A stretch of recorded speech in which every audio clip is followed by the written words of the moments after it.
Good morning. I'm talking to you this morning with a neutral face. It's what we call the neutral mask.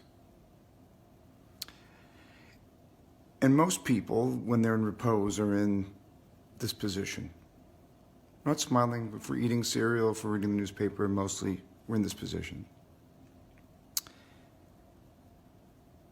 And if you notice in this age now, when many of us are online and on camera, when you see someone before everyone has entered, say, a meeting, and no one else has entered yet, and no one else is there virtually, people will be in this position. And the moment someone else comes in, they'll go, oh, right? They'll suddenly go to a smile. It's different, right, when someone greets you like this or if they greet you like this. But this is our natural state, mine as well, and I'm a big smiler and a laugher. But when I'm home alone, this is my natural state, mostly. So I thought I would see what Judaism says about smiling. Now, it's interesting, I have a Russian friend who used to ridicule me for smiling so much. I would say to someone, hey, how are you? And then my friend, after that person would leave, my friend would say, hey, how are you? Why do you smile all the time? Why, in Russia, you never see this. Now, of course, that was his experience in Russia. And yes, it could be quite true that culturally we Americans smile more than some other cultures do. Although I have other Russian friends who smile freely. So maybe this particular friend. But we do, as Americans, tend to go towards the smile. That's sort of our default. And like you wonder why that is. So I looked at the Talmud. And I don't have this information, by the way, on the tip of my tongue. But the Talmud is, if you ever want some really, really interesting reading, it has the minutiae of everything you could imagine having to do with everyday life. Certainly with law and text as well, but also with just the living of everyday life. It's fascinating. So the Talmud has two parts. It has the Mishnah, which is the written compilation of the oral law, which was handed down, and then the Gemara, which is the rabbinic commentary and discussion on that written compilation. And there's a story in Gemara about a rabbi who was walking in a town square with Eliyahu Hanavi, with Elijah the prophet, and they came upon this group of men standing around. And the rabbi asked Eliyahu, which of these men will get an exalted position in Olam Haba, in the world to come? And Eliyahu looked around and he said, those two men there in the corner, standing by the well. And the rabbi looked at the men, and they didn't look particularly pious. There was nothing remarkable looking about them. And so he went up to them and he said, excuse me, but what do you do in life? And they said to him, we're jesters. We make people laugh. So making people laugh merited these men, according to the story, an exalted position in the world to come. So what is it about a smile? So we have many faces, right? We have this neutral face, and I always think that it's very interesting to me to do work with people who have just lost a loved one, because their social mask, that smile, right, is gone. They don't have the strength for it.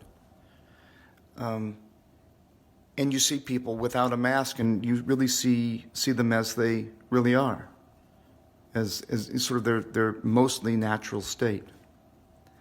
But it's not to say that a smile can't be a natural state too. We have many faces, and the word for face in Hebrew is panim. And panim is a singular word. It means face, but it's literally faces. The Yud Men ending is either the masculine plural ending, like panim, not panim, but talmidim, students, yiladim, children, right? Yamim, days. So it's a masculine ending, or it is the ending for a masculine and feminine mixed group, right, in Hebrew language. Interestingly, from the Gemara was from Rabbi Shammai, who was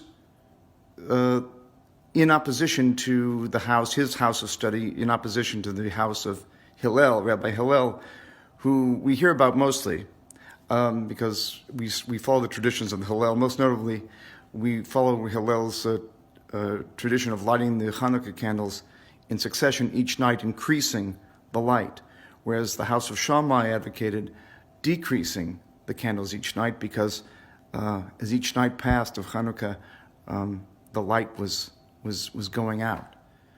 Whereas Hillel said, no, the light's increasing, so let's increase our joy every night. But interestingly, it was Shammai who said that we should receive each person we meet with a pleasant countenance, with a seder panim yafot, with a nice face, right, with a smile. And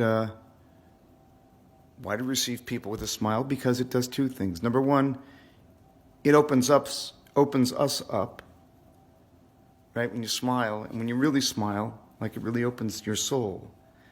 And it opens your eyes and your face up to the people you meet. It's something you really do for them because we seldom see our face, unless we're standing in front of a mirror, which hopefully we're not doing all day long. We're doing it for someone else, and we're letting them in. And Shammai said, "Kabel, receive each person with a pleasant face. Receive, or to accept, or to take in that person." And by doing that, you transform yourself, but you can also transform the other person, and transform their day, and transform their spirit. So it is really it's a selfless act to smile. And when my Russian friend had asked me, why do you smile all the time? I guess it's my default because I learned it from my parents and my older brother. And it was a lesson that was taught to me early on. They had suffered a tragedy just before I was born. We had another brother, a middle brother, who was a little boy who was hit by a car, was riding a tricycle and was hit by a car and killed. And it was not my personal tragedy. I didn't know him, but certainly it was lifelong, a lifelong tragedy for my parents and my older brother. Yet they didn't choose to wear black and withdraw from people the rest of their lives, as they could have. They were people who smiled, all of them smiled freely and genuinely, and dealt with adversity with humor. And we lost our father when I was still a very young man. My brother was also, he's 7 years older than I, but he was also young.